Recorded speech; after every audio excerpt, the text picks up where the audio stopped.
Hello, so this is Colin, and here is a special Ruby Mountain series starting for the YouTube channel. We did a series of conversations, and I thought to do something a little bit different now, which is a run on a particular theme, a series about the electric human.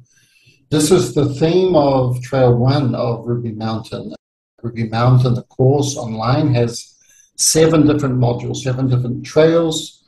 And each module, each trail is a subject that's really important for the spiritual developer, for the person who's on this amazing path of spiritual and electrical evolution, personal development. And the first trail, I think, is the most important and needs the most attention, work, study, although all the other trails plug into it also. So Trail 1 is about the electric human. It's about atmospheres. It's about energy and natural energies. The other trails are also vital. This very first one is so important because this is the one that is our personal living experience right now, every moment. It determines our interaction with other people or affects our interaction with other people, how we are in ecologies, and I feel that this is intensifying. I'm quite sure it is intensifying. A lot of people around the world are feeling it. Different channels are talking about it, the symptoms that are coming with an extra charge coming into the planet. And I thought the series would help fill out some ideas in this territory, maybe some new techniques, some new ideas, some new perceptions, some interesting information.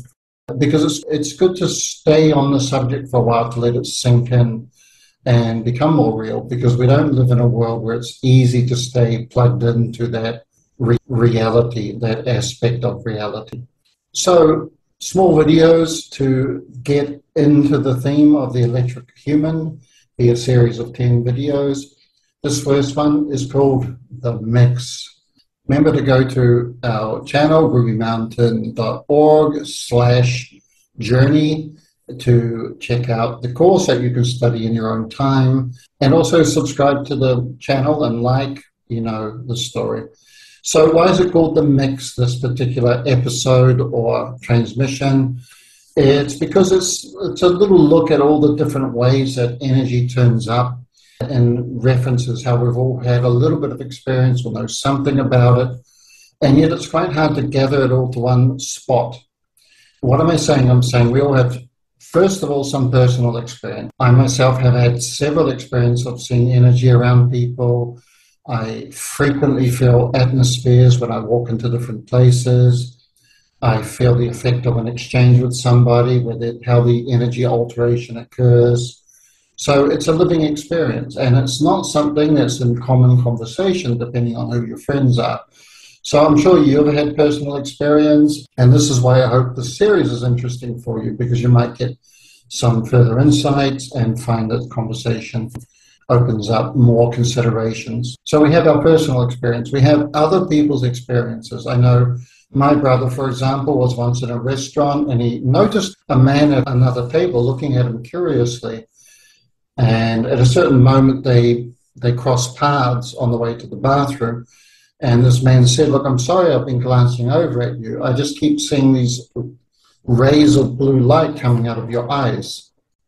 And so I know my brother, he's probably told very few people that story. And it is true that we have energy coming out of our eyes, and this will go into more. It was something that Leonardo da Vinci and others have postulated.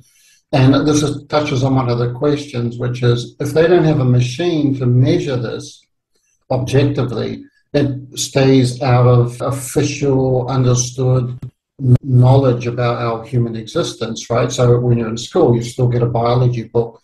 You don't see anything about rays coming out of the eyes. But how many of us have had the experience of feeling somebody looking at us, and we turn and sure enough, somebody is looking at us?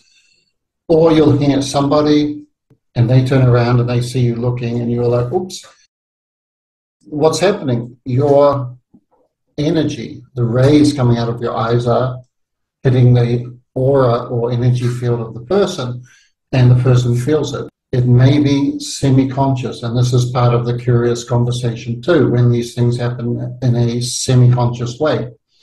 So, other people's experiences. I was very struck with the story of Fritz.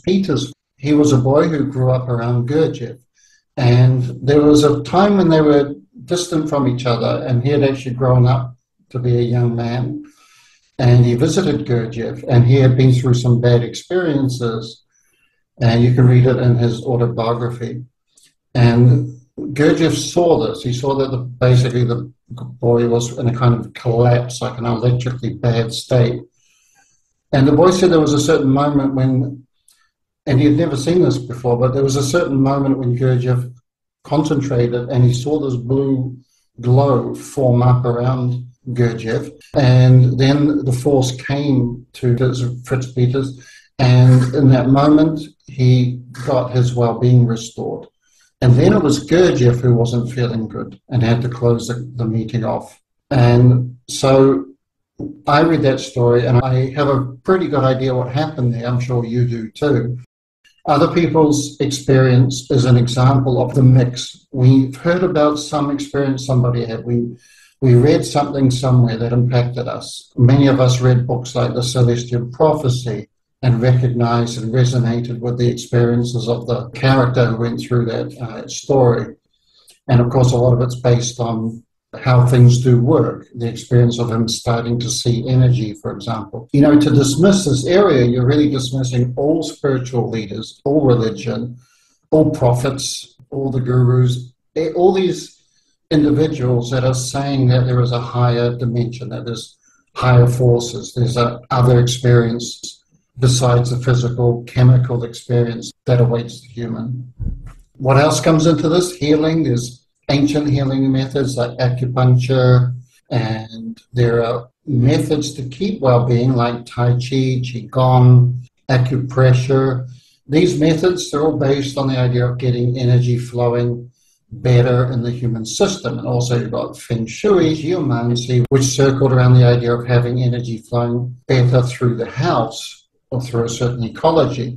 So these were very enormously popular, and still are, areas that were taken very seriously.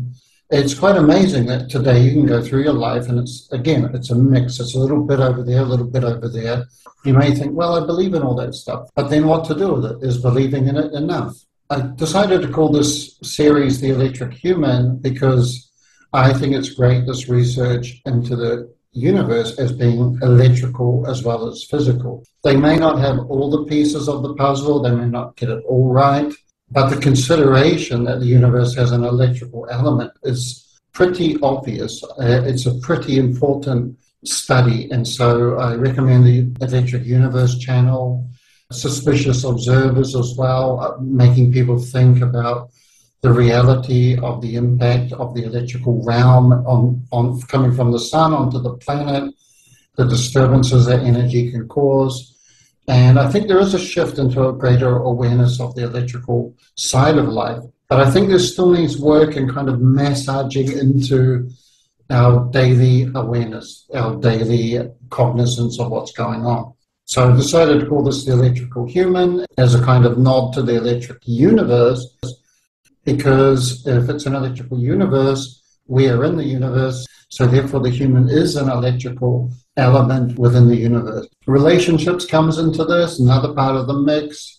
We all know the feeling of feeling great, then you talk to somebody and then the energy changes. We refer to it, don't we? We say, I like the vibe of that person's got a great energy, that person's got a bad energy. All through history, there's been things, little superstitions and ideas like the evil eye, which harks back to the idea that something can come out of the eye. So let's say a person is having evil thoughts, horrible astral energy, and they look, something unpleasant can come out of the eye. This arcs across to the idea of why you would take off shoes in a holy place. Energy comes up from the earth, and this is part of the study too, that we feel, don't we, that different lands, different areas have a different energy to them. It's not just the culture, it's not just the people. There's a feeling in the air that's different in different lands. In fact, we can consider that it's that radiation of the land that's affecting people and influencing that culture. So why take off the shoes? If a holy spot has been located, a special spot where special energy is, take off the shoes, you're going to get more energy up flowing through the system rather than blocking it. So that presupposes that there are special places on the planet where energy is more intense or more sacred or holy or a consecrated ground. In other words, something special is in that area of land. The Japanese had their Torii post to indicate that you're entering a sacred area. You should not just walk into this area as you normally would. You should pause and adjust to a new level of energy. The Egyptians had this with a lot of emphasis on gateways. In fact, we'll do an episode just on gateways, because when people detected this special energy zone, a special spot on the planet, they would often create a gateway to give the person a chance to pause and adjust before entering this place with more special energy. So also the mind and emotions come into this. If you do learn to see energy, and we'll give some clues along the way in this series of how to see energy, one of the first things you'll see is a kind of conical shape above the head. Looks like a dunce's cap. What this means is there's an element to the mind that's actually electrical. And it brings up the interesting study of the history of hats. You know, on the Ruby Mountain channel, one of the earlier series, there were conversations between myself and Darren Carville.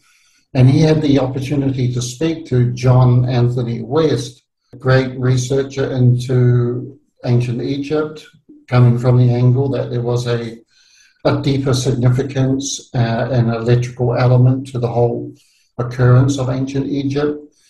And a lot of people today study Egypt, starting to look at the fact that it was an energy machine. Those pyramids were an energy machine. Joe Rogan has done some fantastic interviews in this area, trying to get to what was going on there and why produce that energy. That element of ancient Egypt we'll look at also in this series. So Darren asked John Anthony West about these hats. They're all through the Egyptian art, but we don't see them in the museums. Why not? How come?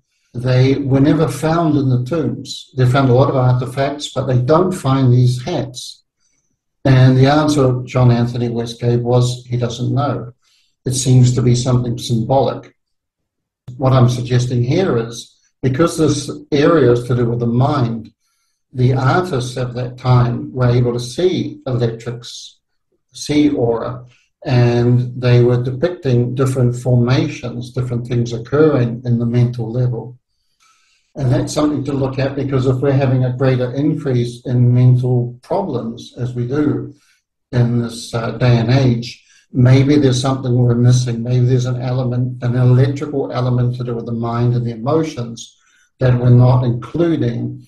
And in fact, in the study, in the group that I present this material to in Brazil, there are quite a few psychologists, because they're aware that there's a limit to the approach that they're taking. There's something not being included, which is the electrical realm of the human. So this is the mix, and there's other things like what kind of laws are at play to do with energy. For example, in the aura, there seems to be areas that are fixed, and there's other areas that are fluid. So you get the law of polarities coming in there that are a great inroad into understanding the movement of energy and types of energy. So here's the crux. The crux of the matter is, there seems to be three things to consider to do with energy, and that is quality, intensity, and the type of energy. They're all important in different ways.